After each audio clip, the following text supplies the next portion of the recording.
हाँ बच्चों, आज हमको पढ़ाई करना है ठोस के गुण धर्म, जिसमें पहला अपन देखते हैं ठोस। अपन जानते हैं पदार्थ की तीन अवस्थाएं होती है, ठोस, द्रव और गैस।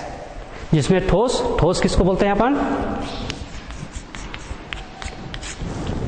ठोस पदार्थ की ऐसी अवस्थाएं होती है जिनकी आकृति एवं आयतन निश्चित होती है।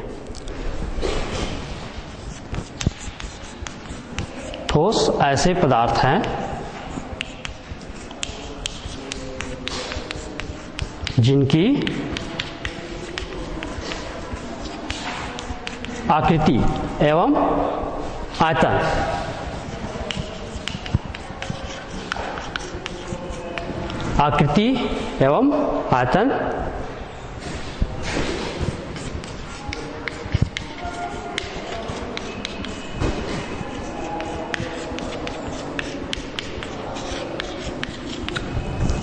ठीक है। ठोस ऐसे पदार्थ होता है जिनकी आकृति एवं आयतन निश्चित होते हैं। अब देखते हैं ये आकृति और आयतन निश्चित कैसे होती है। तो अपन जानते हैं कि प्रत्येक ठोस पदार्थ होता है इस प्रकार से विभिन्न अणुओं से मिलकर बना होता है, जिनमें इन अणुओं के मध्य जो दो अणु रहता है, इनके मध्य की जो औसत दूरी होता है,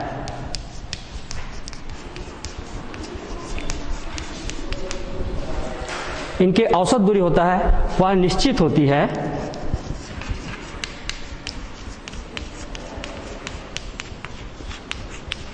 अणुओं की औसत दूरी निश्चित होती है, जिनके कारण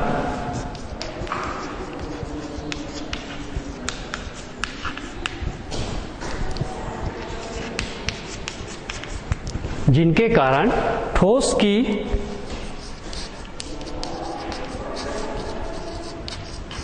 आकृति व आयतन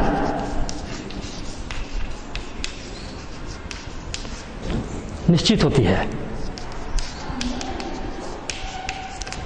तो पदार्थ की यह पहली अवस्था है ठोस, जिनकी आकृति एवं आयतन निश्चित होती है।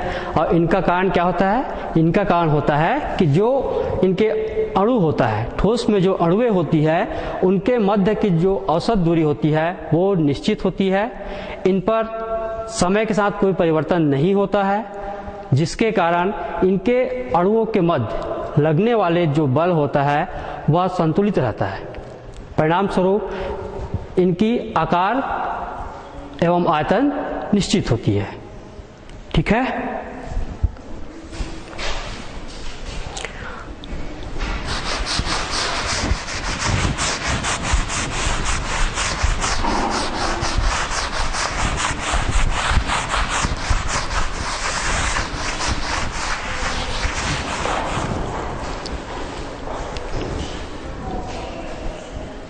ठोस के गुणधर्म में से अपन पढ़ने हैं पहले प्रत्यास्थता।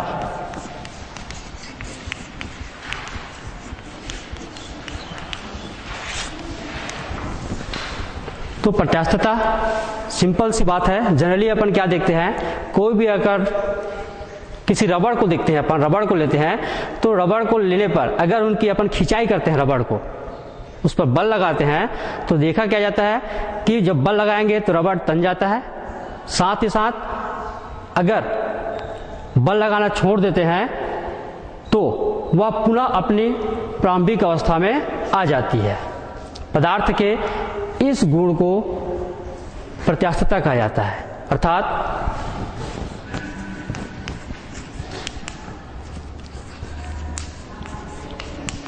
पदार्थ का ऐसा गुण जिस पर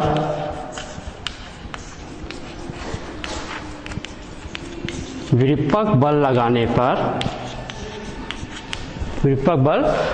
पर पदार्थ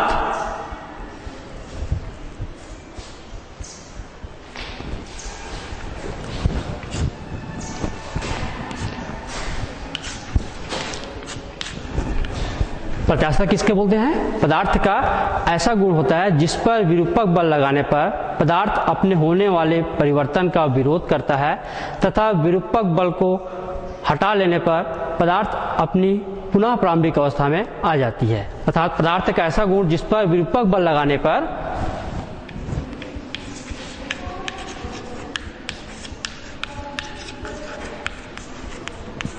होने वाले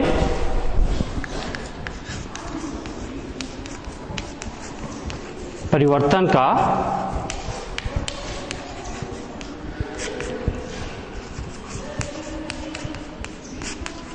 विरोध करता है।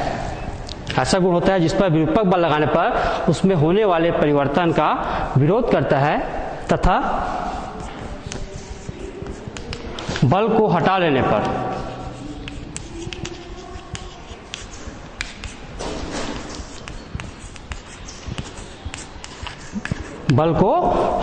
पर पदार्थ होता है वह पुनः अपनी प्रारंभिक अवस्था में वापस आ जाती है।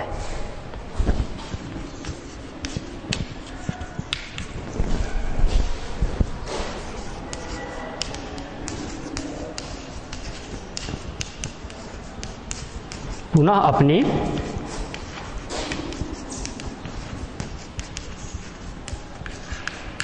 प्रारंभिक अवस्था में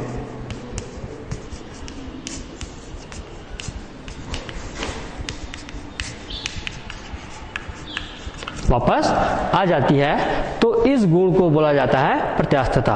अर्थात किसी भी पदार्थ में गुण होता है जिस पर अपन बाह्य बल लगाएंगे, इस बाह्य बल को ही बोला जाता है विरूपक बल। अर्थात विरूपक बल लगाएंगे तो विरूपक बल लगाने पर पदार्थ में परिवर्तन होता है, उस परिवर्तन का वो विरोध करता है और विरोध करने के परिणाम स्वरूप जब बल को हटा लेंगे तो पदार्थ पुनः अपनी प्रारंभिक अवस्था में वापस आ जाती है। इस गुणधर्म को बोला जाता है प्रत्यास्थता। ठीक है, प्रत्यास्थता के बाद आ जाते हैं प्रत्यास्थ वस्तुएं। प्रत्यास्थता हो गया, इसके आधार पे प्रत्यास्थ वस्तु की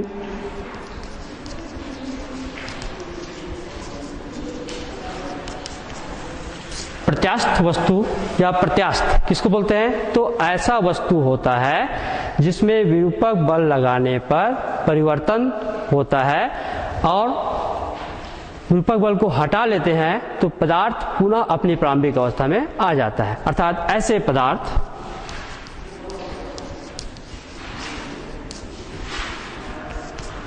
पदार्थ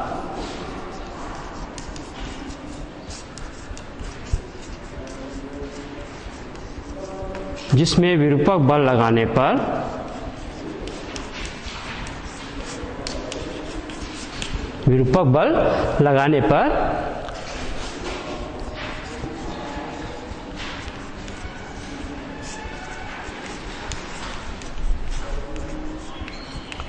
परिवर्तन होता है एवं बल को हटा लेने पर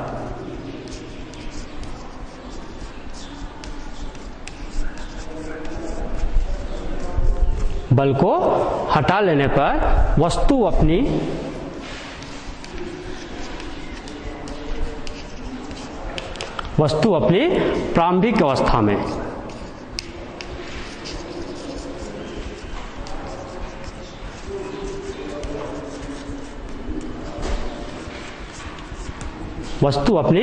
प्रारंभिक अवस्था में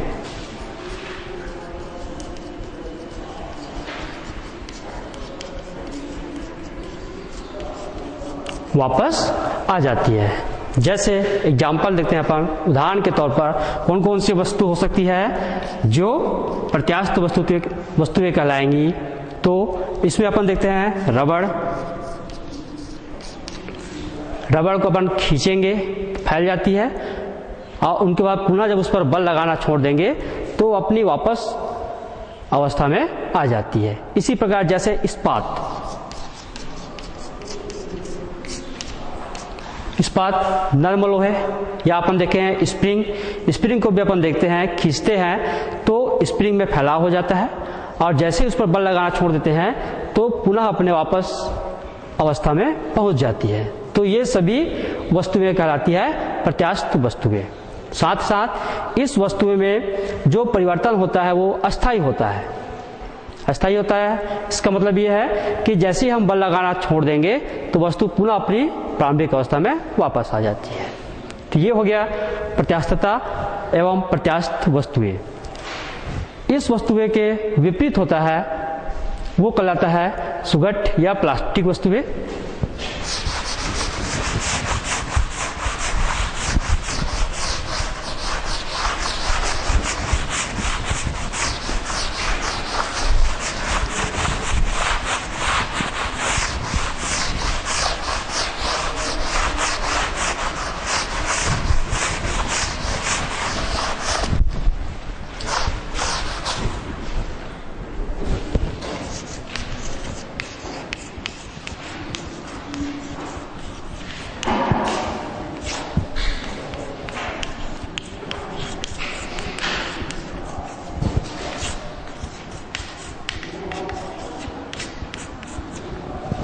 तो सुघट या प्लास्टिक वस्तुएं होती है वो प्रत्यास्थ वस्तुएं के अपोजिट विपरीत होता है। इसमें क्या होता है, सुघट्य में किसी भी पदार्थ में जब विरूपक बल लगाते हैं तो विरूपक बल लगाने पर यह विकृत हो जाती है एवं पुनः अपनी प्रारंभिक अवस्था में वापस नहीं आ पाती है।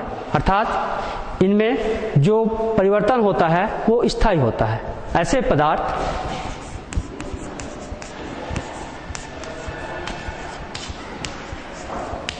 जिसमें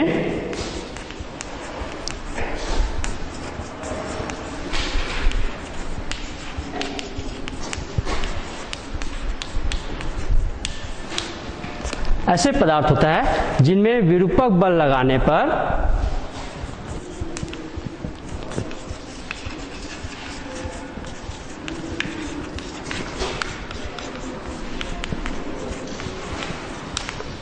विकृत हो जाती है एवं वापस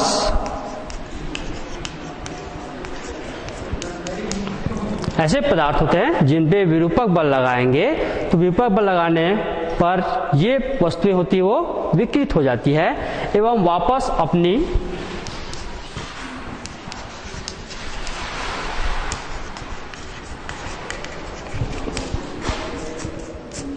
प्रारंभिक अवस्था में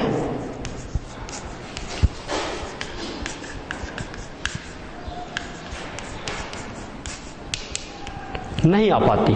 तो ऐसे सभी वस्तुएं कहलाएगी सुघट या प्लास्टिक वस्तुएं जिन पर विरूपक बल लगाएंगे विकृत हो जाएंगी। विकृत होने के बाद में वह पुनः अपनी प्रारंभिक अवस्था में वापस नहीं आ पाती है। इसमें कौन कौन सी वस्तु आ सकती है, जैसे मोम को अगर उस पर हम बल लगाएंगे तो मोम खिंचाव हो जाता है। उनके बाद अगर बल लगाना छोड़ देंगे तो वापस अपनी प्रारंभिक अवस्था में नहीं आ पाती है। इस कारण ये कहलाती है सुघट या प्लास्टिक वस्तुएं। और अपन देखते हैं तो कोई भी गीली वस्तुएं होती है,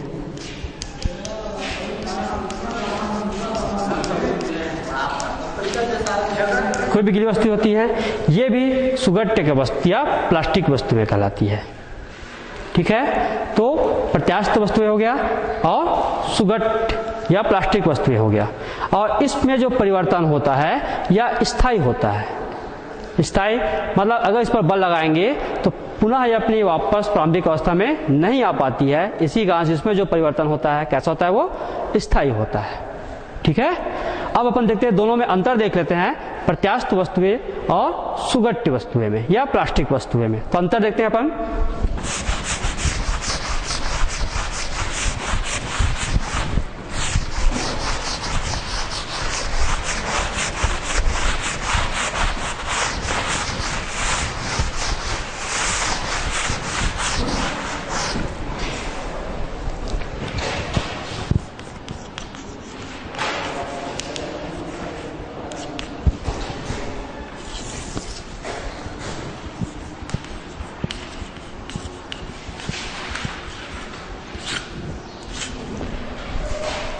प्रत्यास्थ एवं सुघट।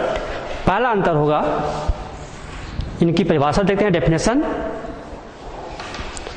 प्रत्यास्थ ऐसी वस्तुएं होती है जिनमें विरूपक बल लगाने पर होने वाले परिवर्तन का विरोध करता है एवं विरूपक बल को हटा लेंगे तो पुनः अपनी प्रारंभिक अवस्था में आ जाती है। पहला अंतर हो जाएगा, प्रत्यास्थ वस्तुएं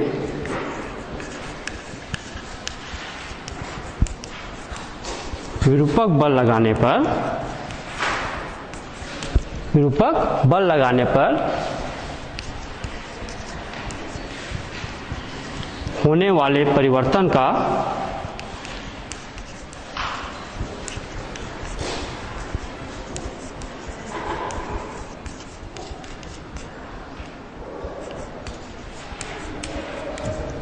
प्रत्यास्थ वस्तुएं विरूपक बल लगाने पर होने वाले परिवर्तन का विरोध करता है एवं बल को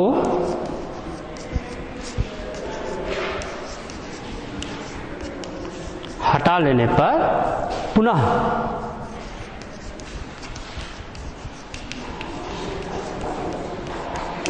अपनी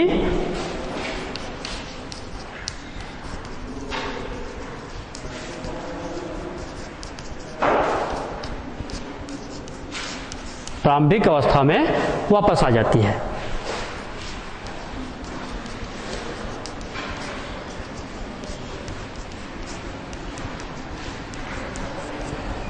तो प्रत्यास्थ वस्तुएं जिस पर विरूपक बल लगाया जाता है, तो विरूपक बल लगाने पर उसमें परिवर्तन का विरोध करता है और बल को हटा लेने पर पुनः प्रारंभिक अवस्था में वापस आ जाती है। जबकि सुघट्य ऐसे वस्तुएं होती है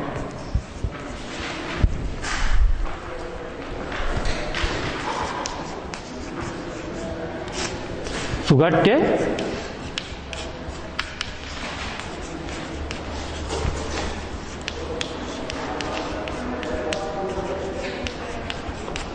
ऐसे वस्तु होती है जिस पर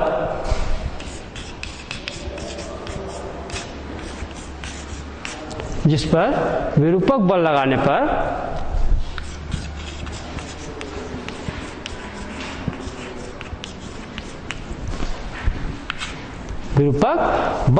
पर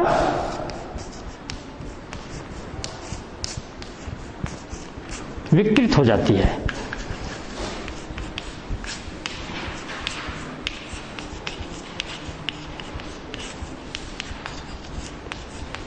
विकृत हो जाती है एवं अपनी प्रारंभिक अवस्था में वापस नहीं आ पाती।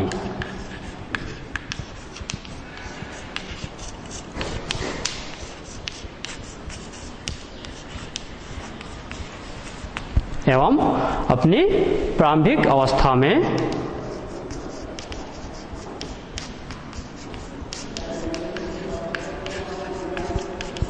वापस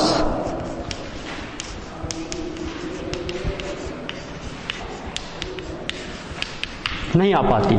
तो पहला अंतर हो गया प्रत्यास्थ और सुघट्य में कि प्रत्यास्थ वस्तुएं पर विरूपक बल लगाएंगे तो इसमें परिवर्तन जो होता है उसका विरोध करता है और विरूपक बल को जब हटाएंगे तो पुनः अपनी वापस प्रारंभिक अवस्था में वापस आ जाती है। जबकि सुघट्य वस्तु होती है जिन पर विरूपक बल लगाएंगे तो विकृत हो जाती है और जब बल को हटाएंगे तो पुनः अपनी प्रारंभिक अवस्था में वापस नहीं आ पाती है। ठीक है। दूसरा अंतर होगा कि प्रत्यास्थ वस्तुएं में जो परिवर्तन होता है वो अस्थायी होता है।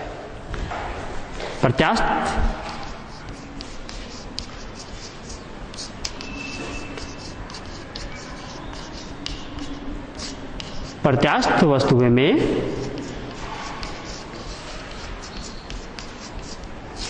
जो परिवर्तन होता है वह अस्थायी होता है।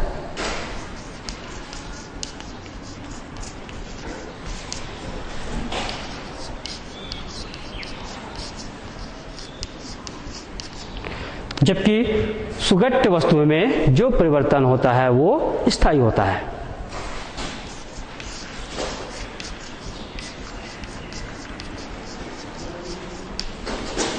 सुघट्य वस्तुओं में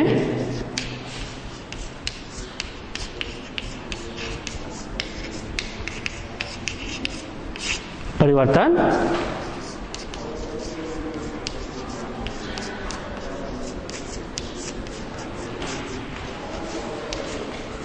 स्थायी होता है। दूसरा अंतर, प्रत्यास्थ वस्तु में परिवर्तन अस्थायी होता है, सुगठ्य वस्तुओं में परिवर्तन स्थायी होता है। तीसरा अंतर का पॉइंट है प्रत्यास्थ वस्तु का अपन देखते हैं कौन कौन सी वस्तुएं होती है प्रत्यास्थ वस्तुएं। इनमें अपन एग्जाम्पल देख लेते हैं। प्रत्यास्थ वस्तुएं के एग्जाम्पल में क्या क्या बताया गया था? लोहा बताया गया था और बताया गया था इस्पात। एग्जाम्पल हो गया प्रत्यास्थ वस्तु का। उसी प्रकार इसका एग्जाम्पल अपन देखते हैं सुगठ्य वस्तुएं में। तो इसमें क्या क्या बताया गया था? सुगठ्य वस्तुएं आपको बताया गया था क्या? मोम। और क्या बताया गया था? मोम के साथ कोई भी जो गीली वस्तुएं होती है, ये सभी वस्तुएं।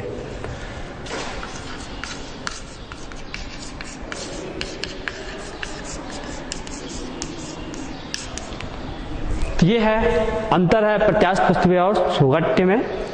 अंतर का पॉइंट है तीन अपन देखते हैं। प्रत्यास्थ किसको बोलते हैं? जिस पर विरूपक बल लगाएंगे, विरूपक बल लगाने पर उसमें जो परिवर्तन होगा उनका विरोध करता है। विरूपक बल को हटा लेंगे तो पुनः अपनी वापस प्रारंभिक अवस्था में आ जाती है। जबकि सुगठ्य होती है, विरूपक बल लगाएंगे इस पर तो यह विकृत हो जाती है एवं अपनी प्रारंभिक अवस्था में वापस नहीं आ पाती है।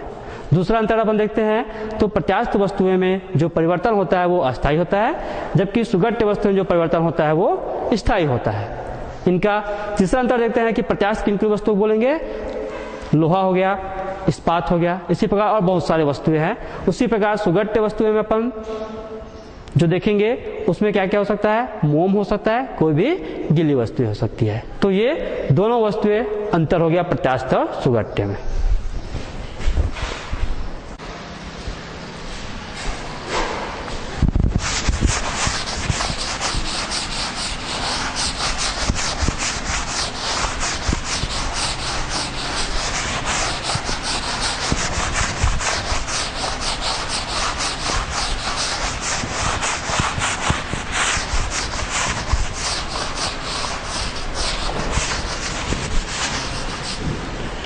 आगे अपन देखते हैं अंतराणुक एवं परमाणुक बल।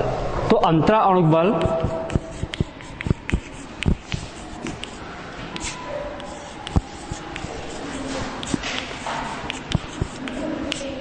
अंतराणुक बल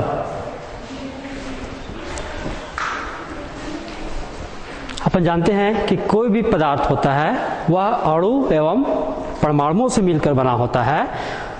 और हम ये भी जानते हैं कि किसी भी पदार्थ का सबसे छोटा अविभाज्य कण होता है वो परमाणु होता है। तो पहला अपन देखते हैं और जो परमाणु से मिलकर बना होता है अणु, अणु होता है वो परमाणु से मिलकर बना होता है। तो अंतराणु बल किसको बोलते हैं? तो दो अणु होता है, दोनों अणुओं के मध्य जो लगने वाले बल है वो अंतराणु बल कहलाता है। दो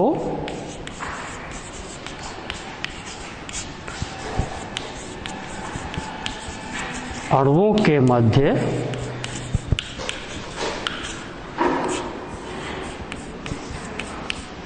लगने वाला बल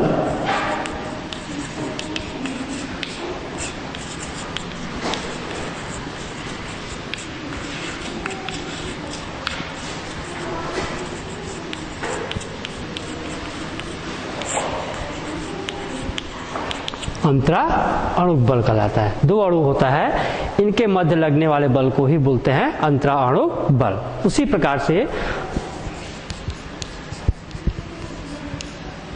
अंतरा परमाणु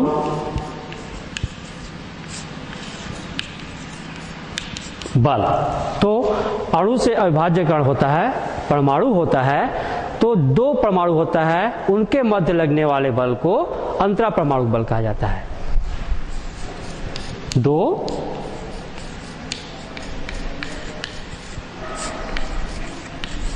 परमाणु के मध्य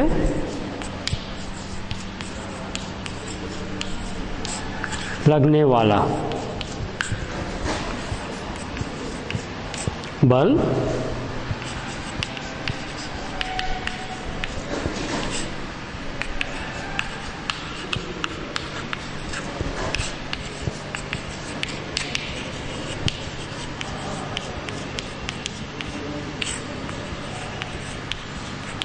अंतरा परमाणु बल कहलाता है। अब अपन देखते हैं अणु और परमाणु में बल कैसा लगता है। तो हमको मालूम है कि कोई भी जो परमाणु होता है, इस परमाणु के जो नाभिक केंद्रक होता है जिसको बोला जाता है नाभिक, और इस नाभिक में अपन जानते हैं क्या होता है, इसमें होता है धन आवेशित कण प्रोटॉन। साथ ही इनके बाहर जो कक्षक होते हैं, इन कक्षक में ऋण आवेशित कण इलेक्ट्रॉन होते हैं, ये चक्कर लगाते रहते हैं। और हम ये भी जानते हैं कि प्रोटॉनों की संख्या और इलेक्ट्रॉनों की संख्या दोनों समान होती है। अतः समान होने के कारण इन पर जो आवेश होगा, ये प्लस आवेश और ये माइनस आवेश, जिसके कारण ये पूर्णतः उदासीन होते हैं। साथ साथ अगर इनके मध्य की दूरी को हम कम करते जाएं, ये दूरी है, इन दूरी को हम पास लाते जाएंगे, तो पास लाने से विपरीत आवेश है, तो हमको ये मालूम है कि विपरीत आवेश के मध्य में कौन सा बल लगता है, आकर्षण बल। तो ये आकर्षण बल का मान जैसे जैसे पास आते जाएगा, आकर्षण बल का मान बढ़ते जाता है। अगर सजातीय आवेश है तो सजातीय आवेशों के मध्य में कौन सा बल लगता है, प्रतिकर्षण बल। तो प्रतिकर्षण बल का मान भी अगर पास लाते जाएंगे तो बढ़ता जाएगा। अर्थात किसी भी अणु या परमाणु के मध्य दूरी को अगर हम कम करते जाते हैं, कम करते जाने से उनके मध्य लगने वाले आकर्षण और प्रतिकर्षण बल का मान बढ़ते जाता है। आइए देखते हैं इनके दूरी और आकर्षण और प्रतिकर्षण बल के मध्य ग्राफ खींचते हैं और कहाँ पे इनका मान किस प्रकार से होता है।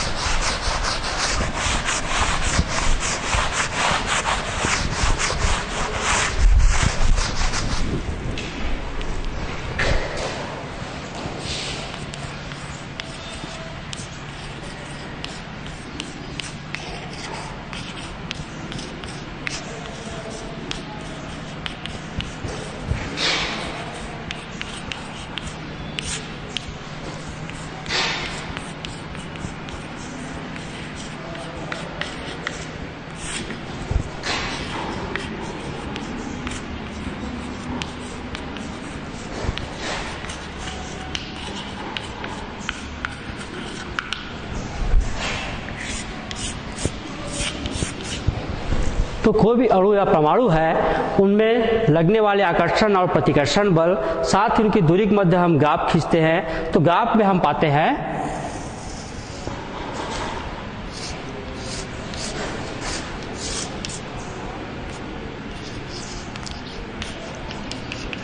ये दूरी हो गया एक्स अक्ष में,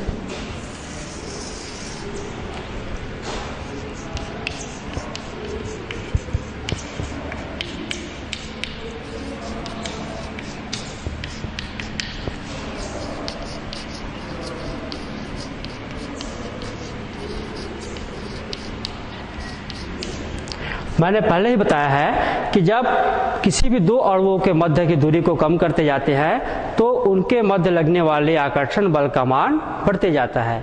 जब कोई अणु होता है, ये अनंत पे होता है, तो अनंत पर होने से दूरी अधिक होने के कारण इनके मध्य लगने वाले आकर्षण बल का मान न्यून होगा। लेकिन जैसे जैसे दूरी को कम करते जाते हैं, आकर्षण बल का मान बढ़ते जाता है और एक स्थिति पर आकर, देखते हैं यहाँ पर स्थिति, इस स्थिति पर आकर मान लेते हैं इस स्थिति को R = R1 मान लिए, तो इस स्थिति पर आकर आकर्षण बल का मान अधिकतम हो जाता है। अर्थात दूरी यहाँ पर हम डिनोट कर दिए हैं R = R1। इस दूरी पर अणुओं के मध्य लगने वाले आकर्षण बल का मान अधिकतम होता है। उनके बाद पुनः दूरी को कम करते जाएंगे तो ये आकर्षण बल का मान अब बढ़ने की बजाय कम होने लगता है और एक बिंदु पर आकर, जहां पर डिनोट किया जा रहा है R = R0, तो इस बिंदु पर आकर आकर्षण बल का मान न्यूनतम हो जाता है, शून्य हो जाता है। इसके बाद पुनः दूरी को कम करते जाएंगे तो अब अणु के मध्य में आकर्षण बल के बजाय प्रतिकर्षण बल लगने लगेगा और प्रतिकर्षण बल का मान आकर्षण बल की अपेक्षा बढ़ने लगता है। तो जैसे जैसे दूरी को बढ़ाते जाते हैं तो प्रतिकर्षण बल का मान बढ़ते जाता है। इस ग्राफ में हम देख रहे हैं बिंदु r इक्वल टू r0। इस बिंदु r0 को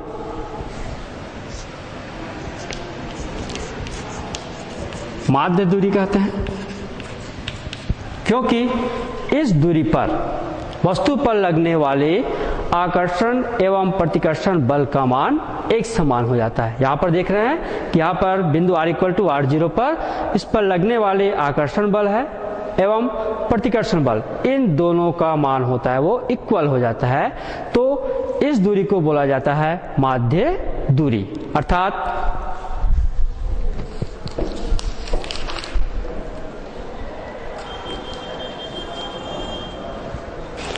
माध्य दूरी या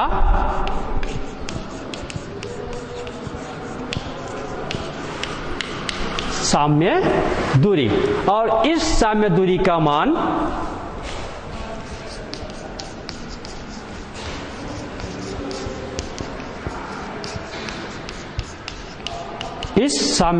मान होता है 10 के घात -10 मीटर। जो अणुओं के मध्य लगने वाले उस दूरी जिस पर आकर्षण और प्रतिकर्षण बल का मान इक्वल हो जाता है उनका मान होता है 10⁻⁻10 मीटर। ग्राफ से स्पष्ट है कि यदि माध्य दूरी, ग्राफ में देख रहे हैं अपन, ये r इक्वल टू r0 माध्य दूरी है या साम्य दूरी है, तो इस साम्य दूरी के आगे इस प्रकार से दूरी को हम बढ़ाते जाएंगे तो अणुओं के मध्य कौन सा बल लगेगा? आकर्षण बल। और यदि साम्य दूरी से कम दूरी को कम करते जाएंगे तो दोनों अणुओं के मध्य कौन सा बल कार्य करता है? प्रतिकर्षण बल। ठीक है, तो साम्य दूरी हो गया ऐसा दूरी है जिस पर आकर्षण और प्रतिकर्षण बल का मान इक्वल होता है। और इस साम्य दूरी से अगर हम दूरी को बढ़ाते जाएंगे तो दो अणुओं के मध्य में आकर्षण बल लगता जाता है। साथ ही साम्य दूरी से दूरी को कम करेंगे तो अणुओं के मध्य प्रतिकर्षण बल कार्य करता है। इसी आकर्षण और प्रतिकर्षण बल के कारण ही किसी पदार्थ में प्रत्यास्थता का गुण उत्पन्न होता है। जैसे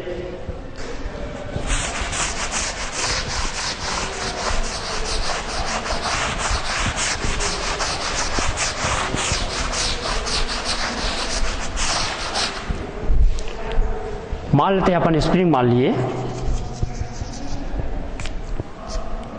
ये स्प्रिंग है। जब इस स्प्रिंग को दबाएंगे, दबाते जाएंगे तो इनके मध्य दूरी क्या होती जाएगी? कम होती जाएगी। दूरी जो है ये इस प्रकार से जो स्प्रिंग रहता है, ये स्प्रिंग, इस स्प्रिंग को हम दबाएंगे, दबाने से इनके मध्य दूरी कम होगी। दूरी कम होगी, साम्य दूरी से कम होने पर इनके मध्य में कौन सा बल कार्य करता है? प्रतिकर्षण बल कार्य करता है। प्रतिकर्षण बल कार्य करने के बाद जब इस पर हम बल लगाना छोड़ देते हैं तो प्रतिकर्षण बल के कारण पुनः यह अपनी वापस प्रारंभिक अवस्था में आ जाती है। साथ ही जब दूरी को बढ़ाया जाता है, दूरी को बढ़ा दिए, बढ़ाने से साम्य दूरी से अपेक्षा इनकी दूरी बढ़ जाती है। बढ़ने के कारण इनमें आकर्षण बल उत्पन्न हो जाता है और आकर्षण बल के कारण इसमें विकृति उत्पन्न हो जाती है। विकृति उत्पन्न होने के कारण प्रत्यास्थता का गुण प्रदर्शित करता है ये। और पुनः जब इसमें आकर्षण हटा देंगे तो आकर्षण बल का मान समाप्त हो जाता है, जिसके कारण यह पुनः अपनी प्रारंभिक अवस्था में वापस आ जाती है। तो किसी भी ठोस को हम इसी प्रकार स्प्रिंग से बना माना जा सकता है।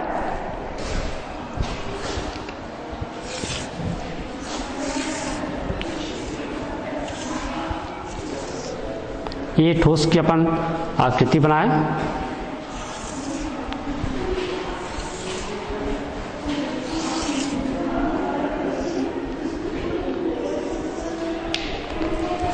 ठोस की जो आकृति है, ये इसकी प्रत्येक भुजा होता है, ये एक स्प्रिंग की तरह कार्य करता है।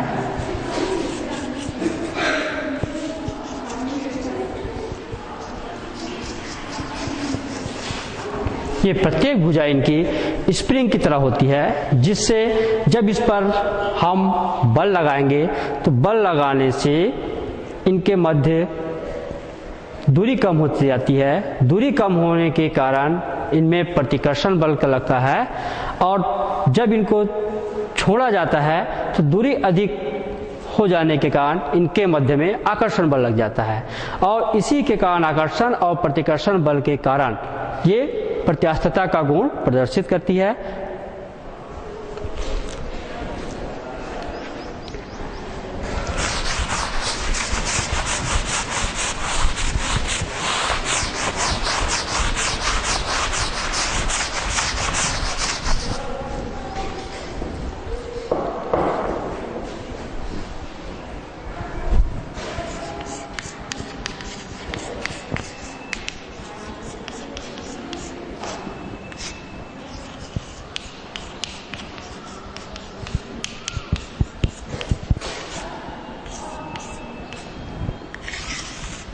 प्रत्यास्थता की सीमा। हम देखते हैं कि किसी भी स्प्रिंग को एक निश्चित दूरी तक खींचा जाता है, उस पर बल लगाया जाता है तो उसमें विरूपण उत्पन्न हो जाता है। यदि इस बल के मान को बढ़ाते जाएंगे तो अपन देखते हैं कि होता क्या है। इस प्रकार से कोई स्प्रिंग है, अगर इस पर हम थोड़ा सा बल लगाएंगे तो यह स्प्रिंग की लंबाई में परिवर्तन हो जाएगी। विरूपक बल के मान को बढ़ाते जाते हैं तो हम देखते हैं कि एक स्थिति ऐसे आती है कि यह जो स्प्रिंग होता है इस प्रकार से तन जाती है और पुनः अपनी वापस प्रारंभिक अवस्था में नहीं आ पाती है। तो इसे ही बोला जाता है प्रत्यास्थता की सीमा, अर्थात विरूपक बल के उस अधिकतम मान को जिसके कारण वस्तु में प्रत्यास्थता का गुण समाप्त हो जाता है, प्रत्यास्थता की सीमा कहलाता है। इसका परिभाषा क्या हो जाएगा? प्रत्यास्थता की सीमा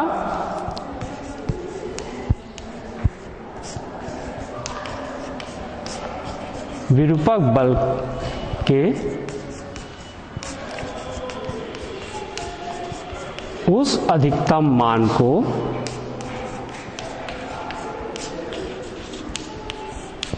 विरूपक बल के उस अधिकतम मान को जिसके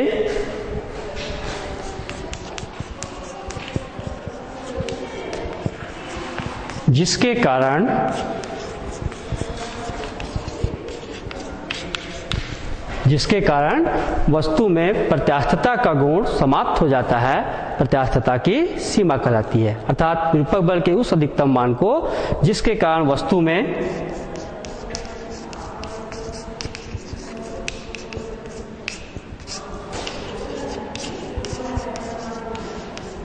प्रत्यास्थता का गुण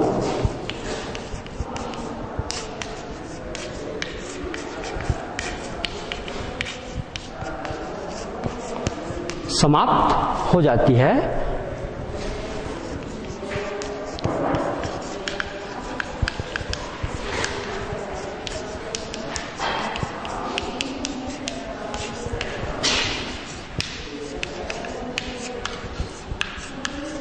प्रत्यास्थता की सीमा कहते हैं। जैसे देखते हैं अपन स्प्रिंग को अगर हम एक लंबाई या थोड़ा सा बल लगाए तो थोड़ा सा खिंचाव उत्पन्न होता है। उनके बाद यदि और बल लगाते जाएंगे तो देखते हैं कि स्प्रिंग जो होता है वो तन जाती है, पुनः वापस अपनी अवस्था में नहीं आ पाती है। इसी कारण से उसमें प्रत्यास्थता का गुण समाप्त हो जाता है, जिसे बोला जाता है प्रत्यास्थता की सीमा। अर्थात विरूपक बल के उस अधिकतम मान को जिसके कारण वस्तु में प्रत्यास्थता का गुण समाप्त हो जाता है, प्रत्यास्थता की सीमा कहलाती है। आज हम लोगों ने प्रत्यास्थता के बारे में पढ़ा है, सुगेट के बारे में बताया गया है, प्रत्यास्थता की सीमा के बारे में बताया गया है। कल नेक्स्ट पीरियड में आएंगे, उसमें अपन विकृति और यंग प्रत्यास्थता गुणांक पढ़ेंगे। धन्यवाद।